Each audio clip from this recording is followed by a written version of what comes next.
Welcome to a Saturday afternoon edition of Taking It to the Nub. Reason I'm having a Saturday afternoon edition is because I have ADVentura Cigars on. I've got Henderson Ventura from the Dominican Republic and Marcel McKay, who's coming in from over in Europe. So we wanted to make sure everybody was able to join the show. And we're going to have a great show today. You're going to learn about ADVentura if you don't already know about them. They make some of the most rock-solid cigars you're going to find on the market. We'll be talking about this one soon, the Blue Eye Jack, and what that's all about, the whole journey that they run. Before we start, as always, we will do a little advertising segment, and then we'll come right back in with Henderson and Marcel.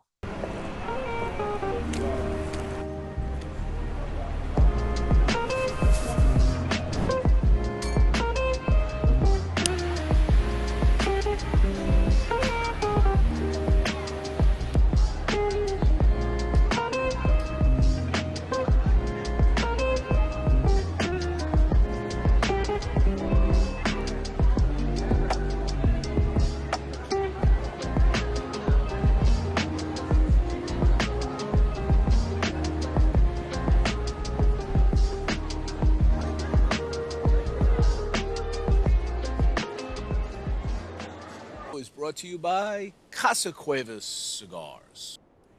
In the 19th century, Juan Cuevas, Spanish immigrant from Santander, began what was to be a family business which now spans 4 generations.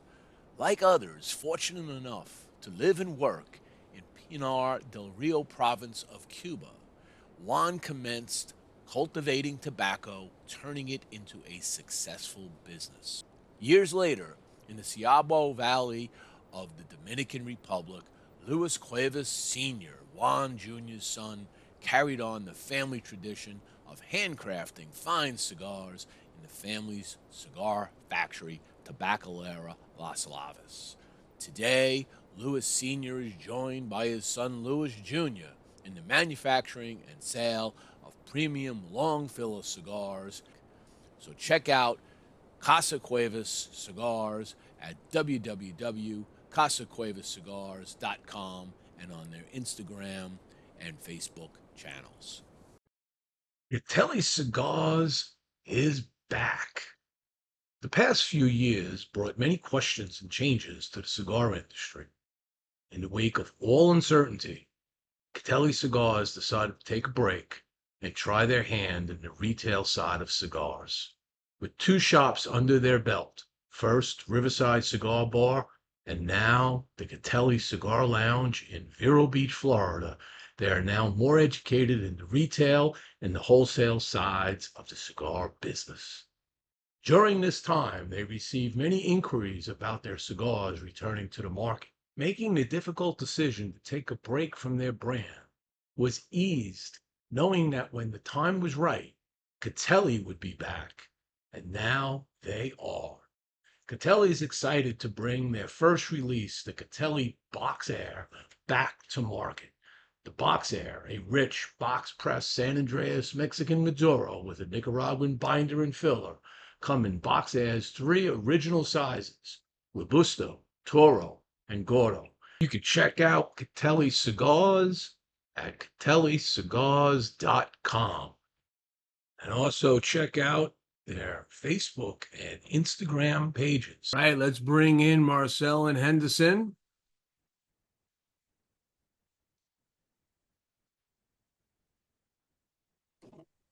Gentlemen,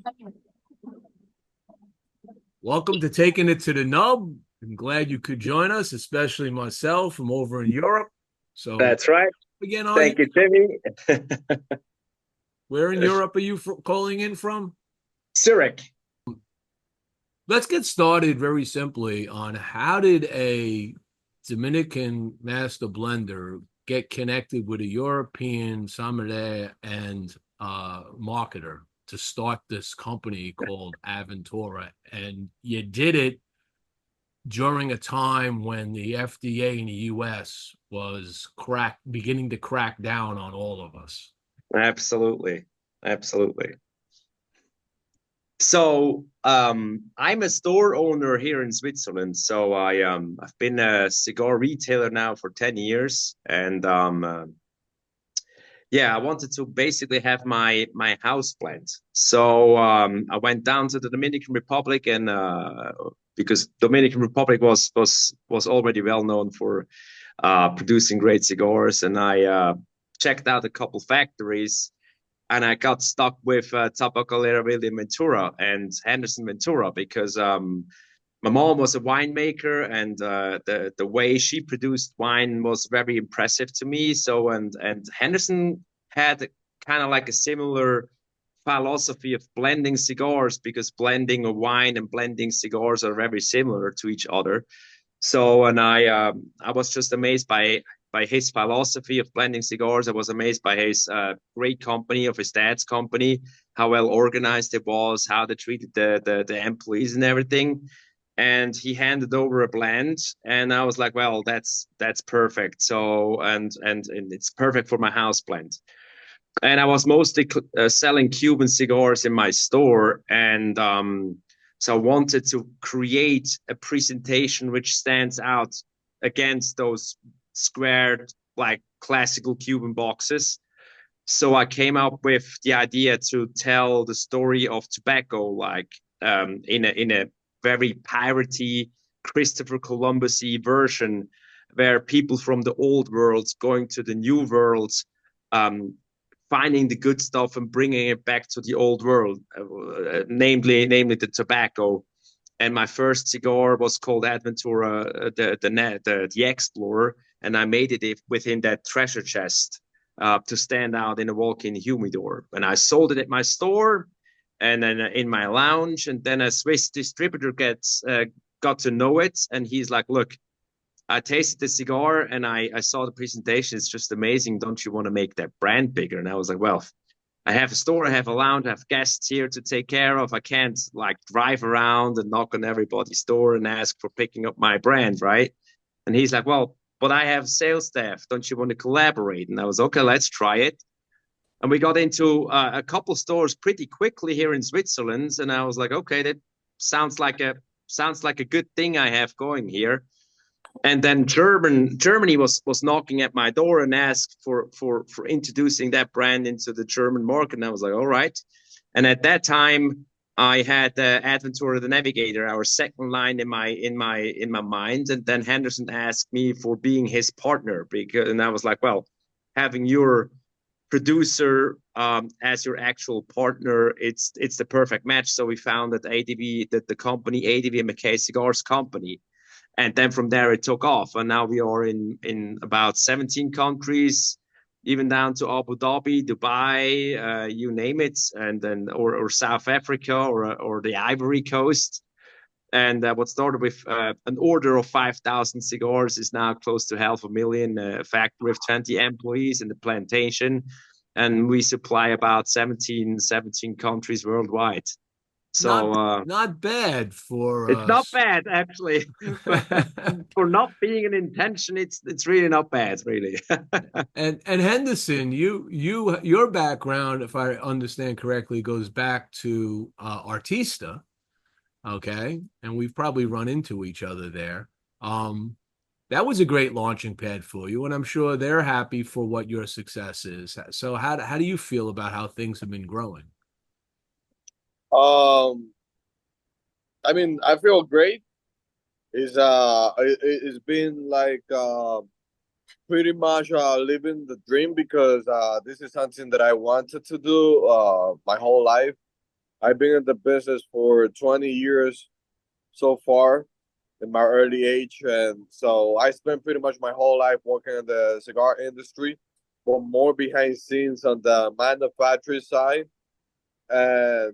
And for me, there was no better way um, to translate what we do with a lot of passion and love, that to have your own brand and bring your name out there. So, because if you don't do it that way, for me it was like yeah, all the mastering that you gain through the experience and the tobacco is gonna be lost. So I have the luck to meet up with Marcel back in the days. I think this guy is a marketing genius. He's a guy that have a lot of passion for cigar. He have a good direction on the his knowledges and his passion for what he do on the retail side. And and yeah, I think we put a great project together, and I think like our team is very solid. You know, we complement each other, you know, in a Yeah. nice way. And I think that combination of Marcel being from the old war and me from being from the new war, Yeah, and getting knowledges and passion and together, it built like a beautiful company that is ADVentura today. absolutely. Now, Yeah. during your journey, in addition to just cigars, what was it, 2022? Your factory burned down, Yeah, and that was a huge hit. I mean, not just for you, but for a number of companies like Caldwell and others who yeah. you've done cigars for. How what have you been able to do now? Obviously, you've got a factory up and running. How did that all play out with you? I mean, what was going through your mind when that happened? Um, I don't know. I think I have a guy that is very compromised to my duty, and the only thing that frustrated me pretty much it was like that was my first thought. Like we have too many compromise, too many orders that have to go out, and we gonna look bad. Yeah. We're gonna look bad in front of our client. We cannot deliver the product right now. By that time, uh, the brand gained a lot of hype. And I was also myself like a very hype up with the I would say with the attention that the brand got by that time. I think Aventura it was like a brand that was booming. It was booming in a beautiful way. Uh, by 2022, we have the brand for 6 years already. Working very hard on the brand, and it was like finally like we got to make it. And in our best moment, like everything crashed. That That's was right. the brand side. On the other side, that was a company that I worked for 18 years, and that was how all my family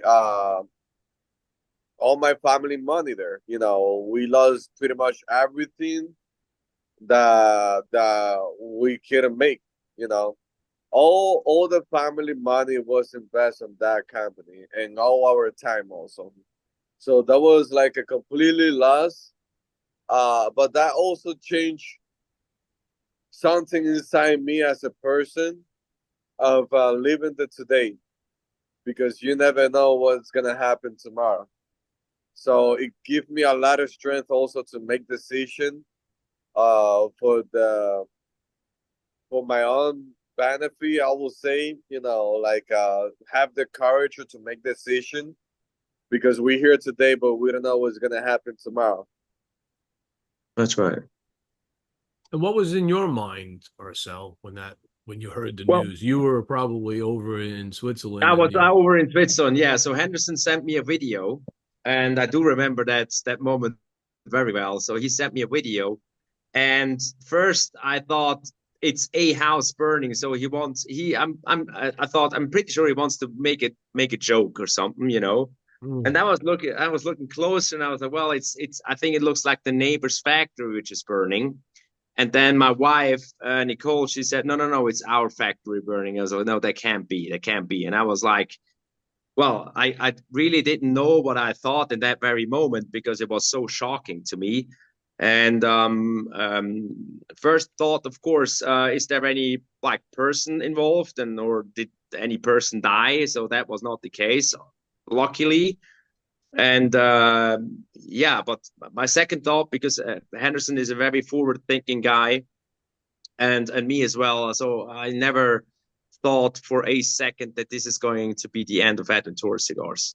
I knew it's a lot of headache coming towards us, because we already had about like orders ready, international orders ready at the dispatching area for $100,000, which burned down, ready to ship. So yeah, we got lucky that we supplied the US right before the fire. But I knew a headache is coming up because everybody's asking for more cigars, because we were at that like getting close to a peak, you know, so with the brand and everything. But I never thought that this is going to be the end of ADVentura Cigars. I knew we're going to somehow find a way to be back on the business again and to be even stronger. I don't know. It was kind of like a feeling I had, and now I can say my feeling got confirmed with our own factory. Yeah. So the name ADVentura, okay, Mm-hmm. I kind of got the gist of why that name from your intro. But you always go ADV in capital. So what is does the ADV have significance? Is Ventura in that when the A and the D? Not really. It's just that the first three letters of ADVentura Cigars, because I didn't want to call it Aventura, even though Henderson, even he told me, hey, I had a brand idea with Aventura, the Spanish word for adventure.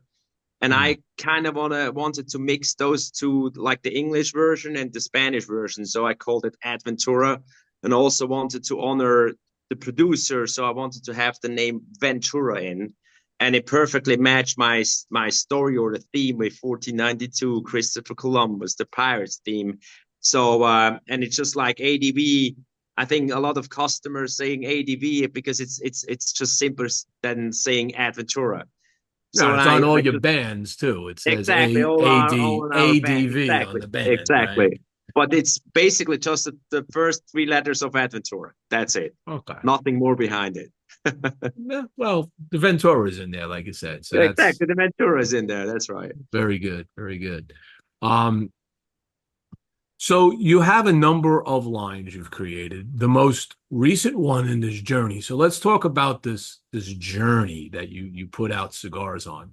I'm just going to play the video that's on your the short video that's on your website, which is Mm-hmm. very cool. Thank So you. let me just throw that on, All right.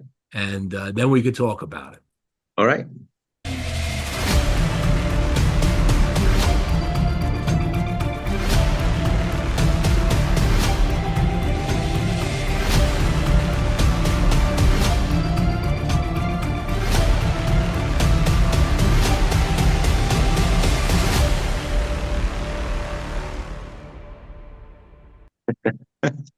And of course it starts off with the latest release, and I'll do my best pirate. Gather around, ye scallywags, for the tale getting thicker than molasses on a cold night. Exactly. Sit tight as I spin ye the next chapter in our saga. The seas be boiling with rage as Blue-Eyed Jack plots his revenge against the dastardly Barbaroa. So I remember the Barbaroa. He did some bad things to Jack, and now Jack's come back and said, I'm coming after you. By the way, a fabulous cigar. If anybody hasn't tried this cigar, you need to try this cigar. It's rated 97 on Stogie Press for a reason. Okay. It is that good. Thank you. Right? Hey, Jimmie. That's thank you for the introduction of that cigar. Yeah. I think the Blue Eye Jack is a cigar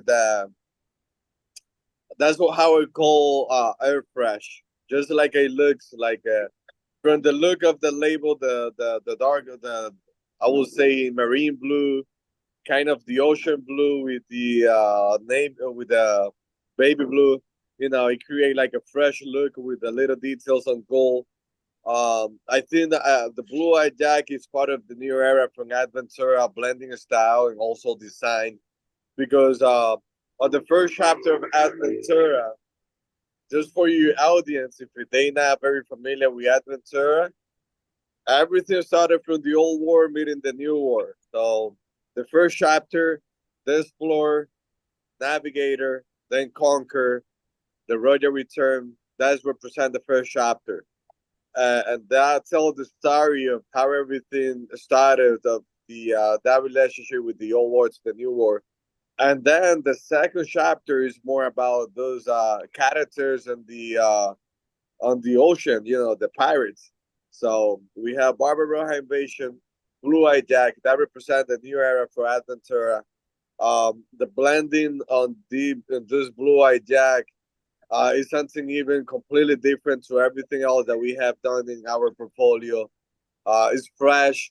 It's a medium body. You have a nice spice. It's creamy. You have some nice sweetness. The level strength is right. Is he have enough nicotine to satisfy a guy that smokes full body, and he's smooth enough like to satisfy someone that's looking for a mild medium cigar. So I'm very proud, from the feedback that we have from the Blue Eye Jack, because it just remind me when we got pretty much having turned the map with the Queen's Pearl and the King's Gold. That those two cigars was two cigars that put us in the map. First of all, because we throw two blends there that target two different audience. One that love that it was more for a wide crowd of people that is a Connecticut, nice medium body blend, Connecticut shade. And then you have Connecticut broadleaf cigar that is more for those who cigar geek, more those boutique guys that love like a strong full body cigar. But the Blue Eye Jack is a cigar that been found to be thought to be a cigar for everybody any time of the day. And to have that reception is just, I would say, pretty much equal hype as we have on the Roger Return. Same satisfaction from the feedback and the consumers. It's been something very amazing. So, Blue Eye Jack, I think, is there's nothing more fresh right now out there than the Blue Eye Jack. That's Yeah, right. and it's got an absolutely beautiful San Andreas wrapper on. It's not overly toothy, but it's got the tooth on it. It burns spectacularly. It's got Dominican binders and fillers, Yes. but it doesn't have the characteristic Dominican flavor. There's a lot less floral notes in this than I get out from many Dominicans, which sometimes turns people off. I hear people all the time telling me, "Oh, I hate Dominican cigars." I'm like going, "Really? I mean, come on. I mean, let's be real. Davidoff's been a Dominican forever, right? Exactly. How can you hate Dominican cigars?" Well, I just like, they go on and on with me about it. And I'm like, you got to keep trying different ones. And what you have created has been always excellent cigars. How are these received in a Cuban market, Marcel, in Europe? So, the Cuban palate, I know the European palate has been shifting. That's right. They're clamoring for New World cigars. Absolutely, yeah. And this one, I'm going to peg it as being close to that Cuban profile. So you Yeah. nailed that. So I would think that they would smoke this and be like, I can get this for how much? Yeah, the thing is, well, our intention, or also like Henderson or mine intention, was never to be close to be close to Cuban cigar blending wise. We always wanted to, because what are you going to tell the retailer? It's close to Cuban cigar. Well, the retailer is already selling Cuban cigars, so there is no need to have another Cuban cigar in your store. So we always wanted to do our own thing, and having the flavor profile as the center of our direction to create different kind of flavor profiles with each line and blending it from scratch. So we're going to catch a lot of cigar aficionados out there in the market. But but selling a non-Cuban cigar or an ADVentura cigars in the Cuban market is actually right now pretty easy, because first of all, the availability of Cuban cigars in Europe is very bad.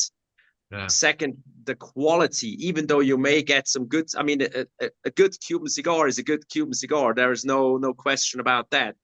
But the quality, the draw, and everything is comparing to like triple the price than like 3 years ago. It's It's just like ridiculous. that's ridiculous. People just automatically avoiding smoking Cuban cigars anymore. They're like, look, I was still okay with paying, I would say, let's $25 for, or $32 for a Cohiba Robusto, but now it's 85. Yeah. And having like 10 cigars with a bad draw in a box of 25, and you pay $85 a stick. I'm not willing to pay this anymore. And now people are looking for other options, and they like luckily gonna find other options, and also in ADVentura cigars, and they say, hey, look, they deliver me a wonderful smoking experience. There is no need anymore to go for a Cuban cigar, you know. So it's actually pretty. The Cubans made it us pretty easy to sell a non-Cuban cigar, or especially ADVentura cigars. I think the Chinese did that for you. Yeah, the Chinese did it for us. The all the Chinese did it rich for us. Yeah. moguls over in China are like buying up all the Cubans, thinking they're so cool, and it's like, yeah. And I have a lot of customers with a lot of money, and they having like 6 or 8 Ferraris in their garage, and they're saying, look, I'm not paying $85 for a Cohiba Robusto. Not to speak about a Behique, you know, then it gets up to $200-$300 a stick. It's ridiculous, you know. I mean, and we it's have still the same cigars here in the market, you know, New World cigars that are up in the $100 range. And I'll be honest, I have actually smoked some pricey New World cigars that I didn't even review. They were that bad. And I know. I'm sorry. You could say what you want about what's in that, but it just doesn't work. And people want, I mean, what is the I forget how much I paid for these, because I think I got these at Smoke Inn when they released. How much are these going for in the different Vitolas? The manufacturers. $13 up to 15 something, the taro size. It's the sweet spot. It's the sweet spot, very wallet friendly in today's time.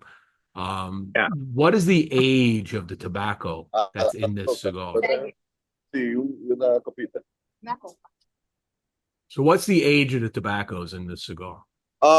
There's between 3 years to 5 years of age on the tobacco. Wrapper is 5 years old. Binder is 4. And the fill is 3 years old. Okay. So that's the wrapper on that is a Colorado San Andres wrapper. It's very uncommon. It looks like a something between a Cameroon and a Habano. It's very uncommon for people for a San Andres, because people are more used to see like the dark Maduro San Andres. Right. That's correct. I always try to go in the opposite direction to everybody else. For us, it's always it's a challenge to create a new blend, because always we want to bring like a new offer to the consumer so they can experience something completely different to whatever they can have in the market. And for us, we need to create a reason why you should buy an ADVentura. And for us, it's that's the reason. Every time that you get the new ADVentura or any ADVentura cigar, is gonna bring you to experience something completely different to what you used to have. So that's the goal. Well, you certainly nailed it. Thank you. Now, if I understand also correctly, this was the first one out of the new factory. That was the first blend out of the new factory. But pretty much everything that we put out this year, right? Chancellor, the new La Llorona, everything else is being produced in the new factory. Right, but this is the first one that The was first blend. to come out of the factory. Yeah, exactly. How did you, with that factory having been burned down, how did you get the leaf? I mean, did a lot of your stores also burn, or was it just the rolling area? How did, where was your leaf stored? I start first of all. We normally do not storage like all the tobacco in the factory. Luckily, something that we have a big loss on tobacco, but mainly was Ecuadorian wrapper, like Habana Ecuador, Coroja Ecuador. That was the biggest loss that we had. Plus the vintage, like a small batch of tobacco. So normally all those vintage or small batch of tobacco that were like something very special. I normally keep all those tobacco in the factory because I used to play around. When I wanted to smoke like a vintage tobacco, I just go to the bell, straight to the bell, grab some leaf and roll it and smoke it. And they wasn't taking like there was a manually of the tobacco we have, so we can keep it down on the factory. But the main tobacco, like Criollo 98, Corojo, all those tobacco, they were in another warehouse. All the second dress wrapper, all the broadleaf, uh, and a lot of the tobacco, it was out of the factory. And we used to bring tobacco every 15 days to the factory to just keep enough tobacco in the factory for the production. Okay. The only tobacco that we have by container was the Ecuadorian wrappers. So also about 4 years ago, I started my own fuel grain project. So we have our own fuel. We process our own Dominican tobacco. So right now, all the tobacco in Tabacalera Mina de Rey that we've been using is all the Dominican tobacco is being 100% produced by ourselves. So we're not buying Dominican tobacco from third parties. The only thing that we buy is like Ecuadorian wrapper, Mexican wrapper, and stuff like that. So where are the fields located in the Dominican?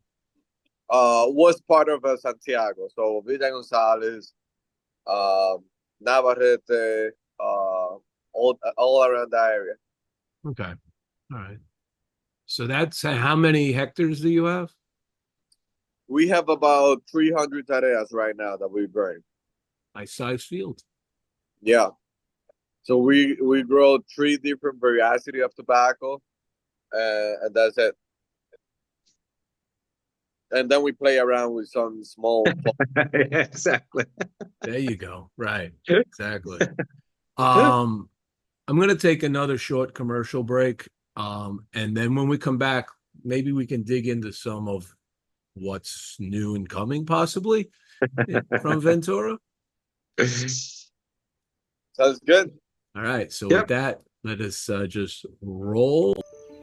From the valleys in Honduras to the heart of Louisiana, where excellence thrives, 2 legacies come together to harvest a new tradition. For many years, Honduras has been a symbol of quality and hard work, inspiring many achievements. At Bocock Brothers, we craft cigars that embody passion and precision, rooted in a commitment to excellence. From the tobacco leaves in the fields to crafting the cigars in the factory, we celebrate our partnership with LSU. Introducing the LSU Commemorative Cigar Collection. Each cigar a tribute to the spirit of excellence that defines both. Join us in this celebration, a symbol of pride, a mark of distinction, a taste of history, crafting excellence together.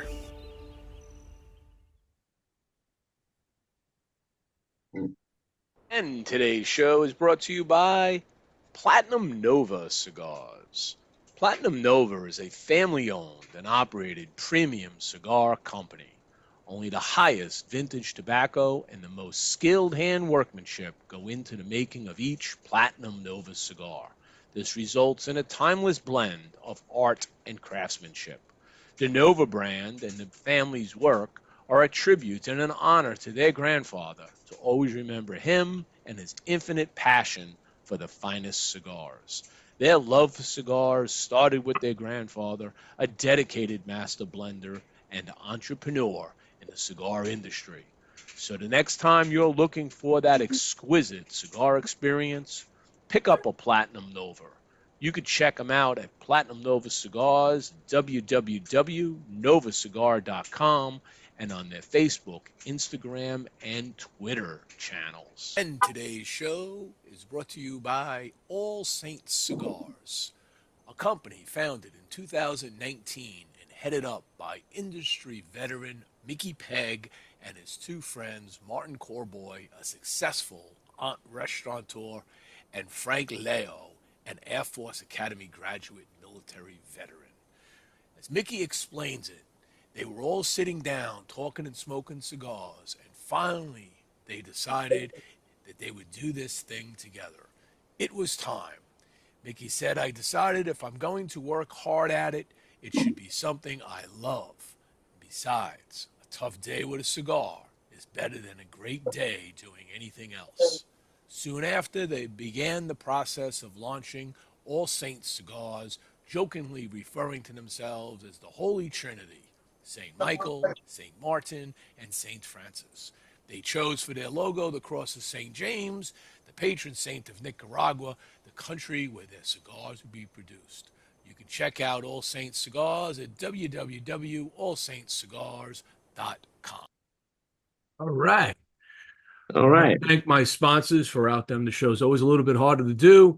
I'm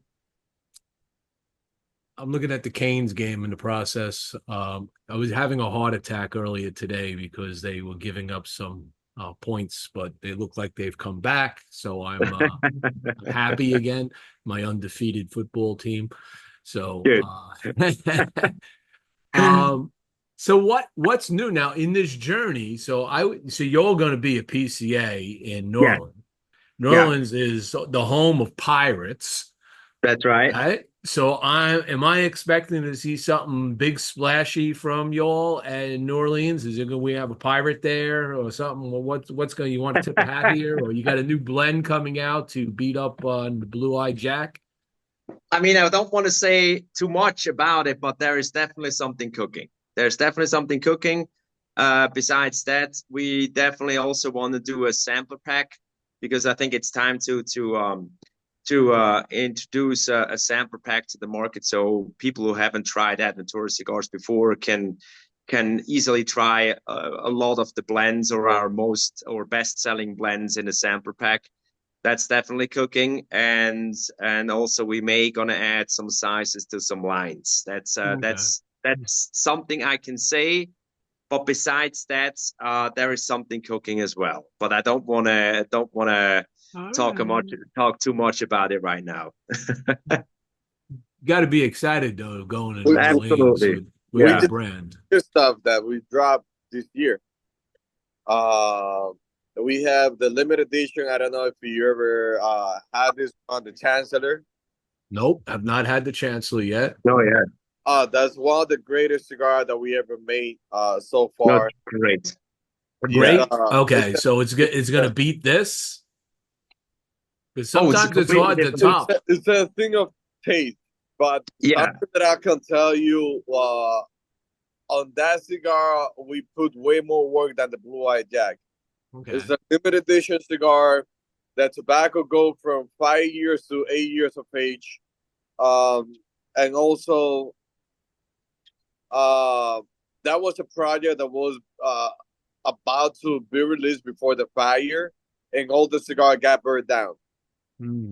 Luckily, we have all that tobacco outside the factory. But one of the main tobacco that we using on that cigar is a seed that we developed that we call it Piloto Mejorado. It's a hybrid of 6 different tobacco in once, and then we have tobacco from many other countries I mean, we went to Africa, Europe, North America, Central America, South America.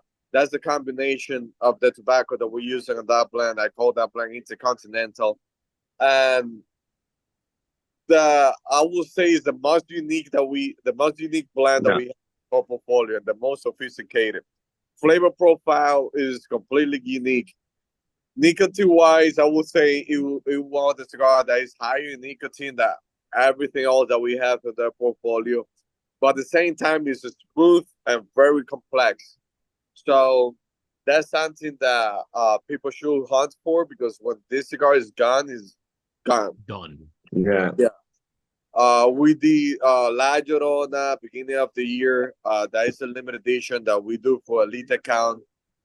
Every year we release a new size. This is something new that we have coming every year. So beginning of next year we have the new La Llorona size. Right. What else? We also did Blue Eye Jack, but at the same time, like a month later, we did a line extension for the King's Gold. That is the best seller cigar that we have for the number one cigar in the whole portfolio. So we normally we have Robusto, Taro, and Corona. Now we add two new sizes. That is a Gordo 6x60 and a Petit Corona box press. That is like a quick smoke, like a 15-20 minute smoke. That Okay. is amazing. If you Yeah. want like a little cigar to have the next Yeah. 15, something full body, That's great. like that's a cigar right there. So we always have something new here. All right. So when you spoke about new when you discussed your hybrid leaf. People hear that term all the time. Can you explain how you create a hybrid plant? What's the process that you have to go through to create a new seed? Uh, I mean that's a long process. Hybridizing between the pollen and the seed, and the nicotinian plant. Um, it's like you take like a female part of the flower, and you put like a pollen for another plant, and that's how you start hybridizing. And then you do that process over and over for at least 6 years, Oh, wow. and a Okay. stronger plant and the strongest seed out of that. So it's a long process. That's why you don't. Maybe you heard about it, but not that often because it's a long process, and sometimes it doesn't come out the best. Yeah. Uh, it's very hard to keep like a pure seed through years and years when you hybridize, because every crop you're gonna have like some plant that gonna take more direction to one side than another. So that's why it takes so long to create a seed like that is hybridized. And it's a very delicate process that not everybody know how to work with. You need like a genetic engineer to do that. Yeah, I was gonna say it's a genetic thing you're doing. Yeah. And when you have a field, you have different strains in the field of leaf. So you're not just growing one type of plant in your field, are you? Sorry, what is the question? So when you have your farm, okay, there's more than one type of tobacco plant you're growing on your farms, right? Or is it all? Yeah, 90%. Like every field, we do 90% one tobacco. Okay. So So when we have about 5 different farms right now that we growing tobacco. In every farm, we grow a different variety, okay. pretty much. Now when I think of pollination as you brought up, and when you make the hybrid, you're doing that yourself. When I think of pollination, I think of bees flying around and moving pollen. But do bees go after the tobacco plant, or is there another insect that Sure. helps the pollination? Sure, there's different birds and bees that go through tobacco plants. But when we do like those processes of hybridizing seed, we do the outside the farm in a control later in a control ambience. Right. so we don't get like unwanted results, with the plants. Also in the farm, we don't let grow any flowers. So by 45 days after you do the replanting of the soil, one of the that in 45 days we start that process of like capping the plant on top, so that'll grow the flower. And if we need any seed to reproduce the plant, we let like maybe 10 plant. Yeah. That's enough to do the whole crop like for years and years. Yeah, yeah, because With they're really tiny. Yeah. They're really Yeah. tiny. Because I could tell you, So I've got every you can have even like 12 castle of seeds in every plant, and every of them they can hold 1,600 seeds in every castle. yes, So they're super tiny, and then you yeah, put the coating on the outside too. So I have like a I was looking for it down have it here.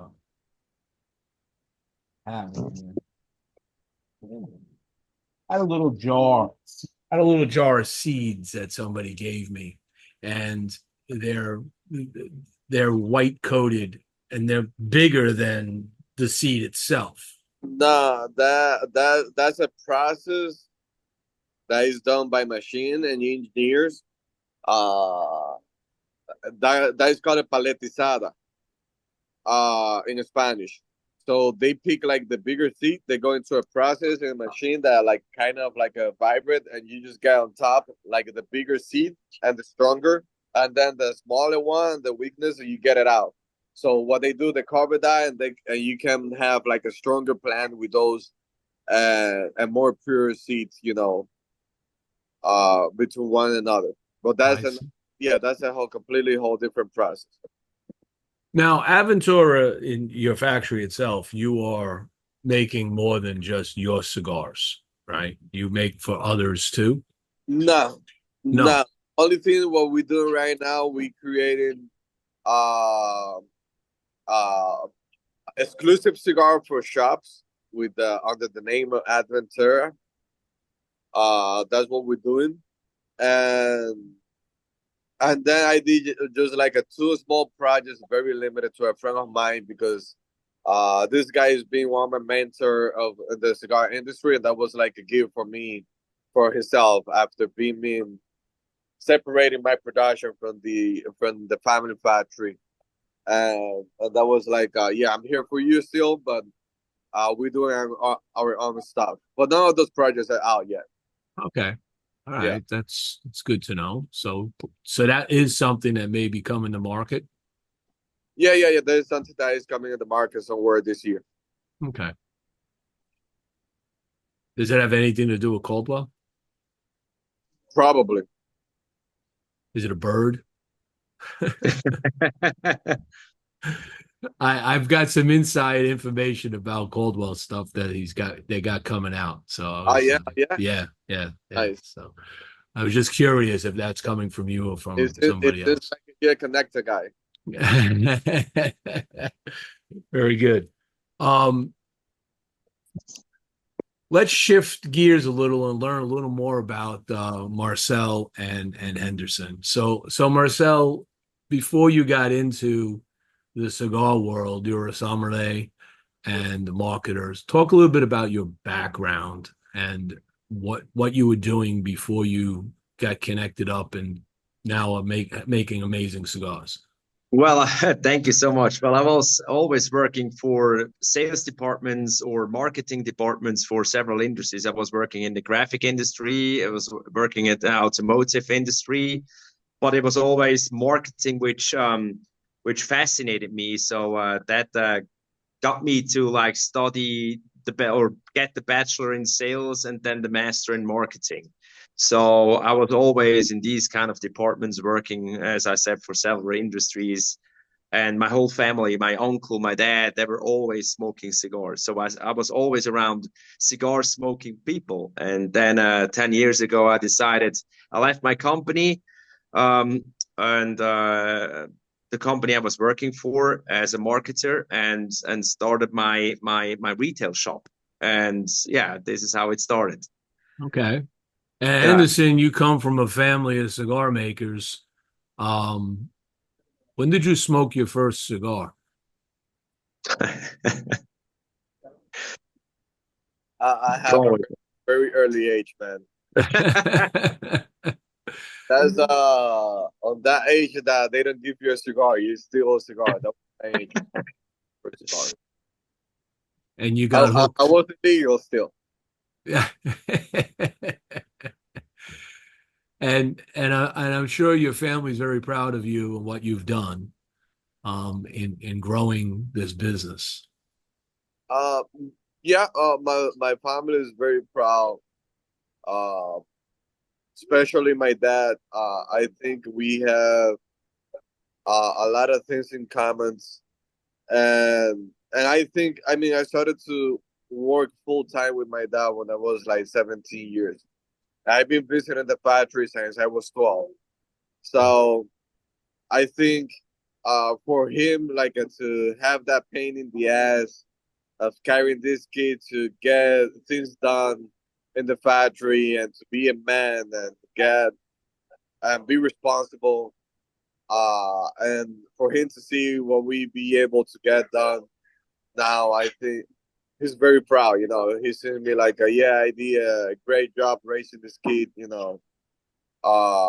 So yeah, he told me very often, that Yeah. And like I'm sure that process, it's like any good family business. You probably started maybe sweeping the floor and learning about the business and the different aspects of the business. Do I you have mean, a degree in anything that applies to? seriously, I was I changed the career like 3 times when I went to university. Uh, and the main reason is because like my goal when I was a teenager, it was completely different to whatever I went to the school for. So I want to go to school for political science. And so it was no way that I can get that done in Santiago. That was the first. So then I started to work in my dad factory, and it was like I have to compromise to keep working at the factory and not go out of the city. And so I did like a computer engineer. That was my first pick. Welcome to the But club. that was the trend by that time. And then I was like, this is not for me. And I wanted to do accounting because I need to understand the business accounting side. And but that wasn't for me neither. So I did like half of the degree, so I get like a technique part of the accounting career. And then I did business administration. I was missing like a 6 months to done my career to get my degree. And it was like we were in that peak that my dad wasn't that much involved in the factory, and I have to take over. And it was like, oh, I done my degree, or this can take another direction, right? So I decided to just quit the school and dedicate full time to business.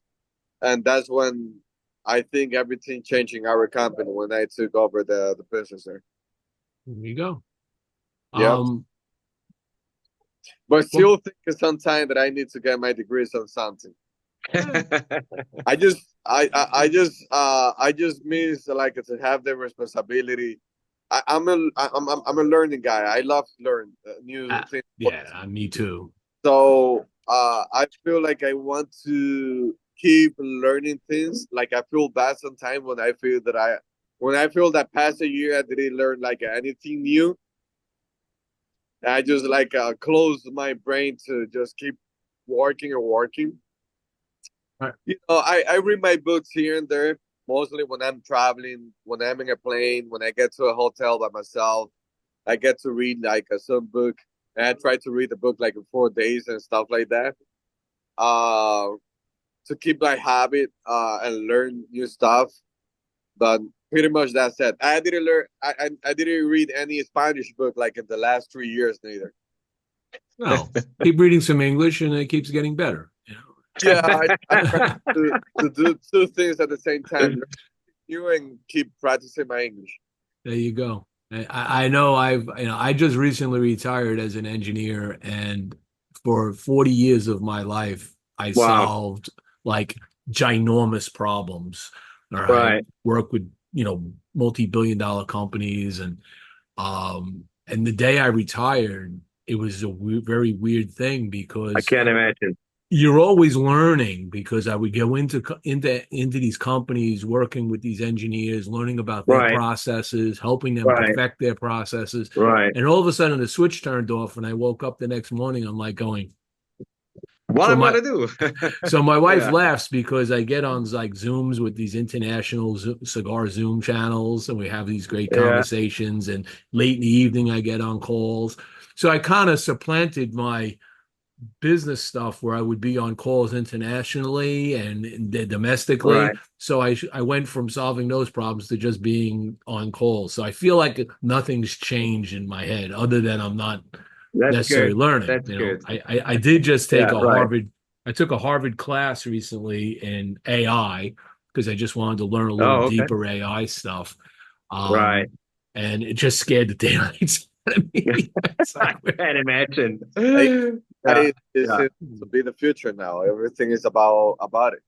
yeah. I mean, you can do so much with it, but you could do a lot of good, and you could do a lot of And do a lot bad. of bad. Exactly. You know, And I fear and the bad more than the good. I can tell you. I think the bad is worse than the good which it brings. So that's my yeah. Well, personal opinion. we need to learn to live with that. That's the knowledge. Uh, We need to Gotcha. learn to live with it, and we need to learn to, as a society, to exactly. I don't want to say, regulate and control, but it's kind Right. of, we gotta be Yeah. aware of Yeah. where But things are going. Yeah. do you know what AI means also? Artificial intelligence. What else? But I'm pretty sure it it, means it, something it's else. also that you're gonna get more dumb people that Yeah, not it's asinine their brain intelligence. not gonna be using their brain that much anymore. Everything's gonna be like asking to AI. It's and not will be, it is. I People is mean, Yeah. not getting creative anymore. Everything and people want to design everything through Yeah. AI. oh Yeah. yeah, That's what is happening right now. and There I we was go. on the Yeah. forefront of that, in my career. And yeah, we made my company I work for. I worked for the Siemens Corporation before I Right. retired, and we made the what's called the engineering enterprise software, which manages all the engineering knowledge and information for products, everything from ideas and concepts all the way through design and then to the manufacturing floor. And there's a lot of AI involved in that, and it does good things. But I Exactly. always told people, you're going to get to a point where the AI is going to be smart enough for you to seed it with a proper concept, and you're going to eliminate the design engineer's job. The guy at the Right.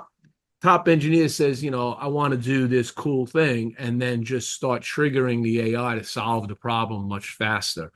Right. And you're going to find people in those careers are going to have a tough time 20 Exactly. years from now. It's going to be like, well, Yeah. I don't need you. Okay. Right. Right. So that's the scary part, because it's not just Yes. going to I agree. it's going to touch I agree. everything. Yeah. Yeah. When does it touch the cigar industry? I hope that soon.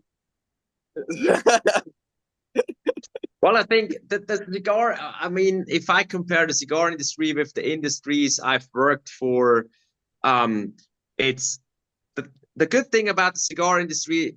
I mean, I think it's a slow, I mean, even if you want to build a company, I always say it's a slow burning business. And also with all the new technologies which are coming up, it's also slow burning. So I think it takes a while until AI is going to be involved. Of course, there will be some maybe new brand owners, they create their brand with AI, they create their logo with AI. So it's just like scratching at the surface, Mm-hmm. and it's such an knowledge, the whole tobacco growing knowledge, fermenting and whatever it takes. It's such that knowledge. It's so much in people's head. I mean, it's even hard to find books which all the knowledge is in. So that knowledge, it belongs to a lot of people in the industry, a lot of tobacco families. And as long as this is not written down properly in every aspect, I don't think AI is gonna touch it very soon. So Yeah. I think it's a good thing. It's a good thing. Yeah, you keep it, the aged process that it is. Right. It's Yeah, it's been going on for hundreds of years. All exactly. right. And you end up having a situation where I always tell people, like, no matter what industry, no matter what part of this industry you're in, whether you are a guy like me in the media side that promotes cigars and talks about them and reviews them and does the news, or you got the brand owner that connects with you and says, "Hey, I need a factory to make this thing," and or you own fields and all of that. The bottom line is we're all in this business to keep those farmers employed. Exactly. Right? Yeah, And to that's true. keep those workers employed, because let's be real, most cigars are coming out of places in Central America and in Yeah, economies that are quite fragile in some of these countries, that absolutely. you Absolutely. cannot uproot that and replace Exactly. the workers, because you would have an economic disaster on your hands. Exactly. Fully agree with that. Uh, That part of the cigar, premium cigar tradition, and from people like me, a new generation into the cigar industry, is to keep the tradition of hand roll a cigar, and keep the passion. A cigar, premium cigar is something that is very artistic. So right. it's not just about an experience of smoke a cigar, but it's also like that you get to appreciate what is a handmade artistic product. That for me, when I smoke a cigar, and someone give me a cigar, one of the first things before I smoke the cigar is to appreciate how well done is the cigar, how the roll is stretched with the wrapper so they don't look like a tringle, the color of the wrapper, the triple cap or double cap that they do on the head, all those little details. If you truly like a cigar lover, this is something that you appreciate. Yeah, Also, you admire the craft. the Yeah. art of the people, like by creating that by hand. For me, to one of the magic from the factory is like to get into a cigar factory and smell that tobacco, Mm. hear the cutter just clang clang all the time, and see the people like working there, and also doing their best, to create the best handcrafted cigar ever. That's the whole thing. And I one of my pet peeves, and I know people listen probably think I'm crazy, but I'm going to tell you this right off the bat. When you talk about the craft of the cigar, and you brought up a very important point, is that beautiful triple cap that somebody puts on that cigar, right? Yeah. And then the consumer, and we have a lot of consumers that love V cuts. I hate V cuts. Okay, I hate it for numerous reasons. I don't like the way it feels on my tongue when I'm smoking a cigar because it's too I, deep. there's And no you're way. and you're destroying, absolutely destroying the work that person put in to put that beautiful triple cap on, that if you cut it straight across the shoulder is designed not to unravel the cigar. Everything works out perfect. And there you go. That poor guy, that's his whole thing. He puts triple caps on and you just went right across it, right below the line. And I'm like, oh. Yeah, exactly. Exactly. So, I so there mean, is. I mean, I will tell you this. I will say one of the main preference for consumers do the big cut in the cigar, it's always been the issue of the cigar is being handmade by a human being. That not always the cigar gonna came out perfect, right? So sometimes people can experience like a tight draw, and that's help and the big cut help to open up the draw sometime in the cigar. Yeah. That that's been always something that I put a lot of emphasis into the manufacturing business. That is to get a proper easy dry in every cigar that we put out. That's correct. And but that's not something that it works with a lot of manufacturing, because most of the manufacturing they are looking for a beautiful shaper straight cigar that that is very compact, and you can see like the wrapper very shiny on top of the cigar. But for me, it's more about the experience. When you light a cigar, you have an easy draw. You can experience like all the boundaries that we're looking for you to experience when we creating a blend. That you get the sweetness, that you get the strength, that you get the flavor, very up. And sometimes when you get the Thai cigar, even if you dry, it's very compact. It's tie up too much of that tobacco that you don't get the oil of the tobacco guys stuck in one spot, and it doesn't flow, right? So you don't get as much flavor and as much strength as you're supposed to. And I've I experienced that. Yes. So that's why we prefer the up and draw the cigar also. Yep. And there's more warranty that you can smoke a cigar when it's have an easy draw than when it's tight, right? And you know, it's when you blend, right? You blend for two reasons, right? You blend for flavor, obviously, but you also blend for combustion, because you could have a flavorful cigar that just doesn't burns all wonky. You're constantly touching it up, and that destroys the cigar. You know, I light up a cigar. I never ever want to be able to have to use my lighter again to touch it up. It should burn like that. All right, all the way through. All right. Never have to touch the lighter. Never have to sit there and go, "Oh my God, it's going on and giving me an off burn," because now you're charring it. All right.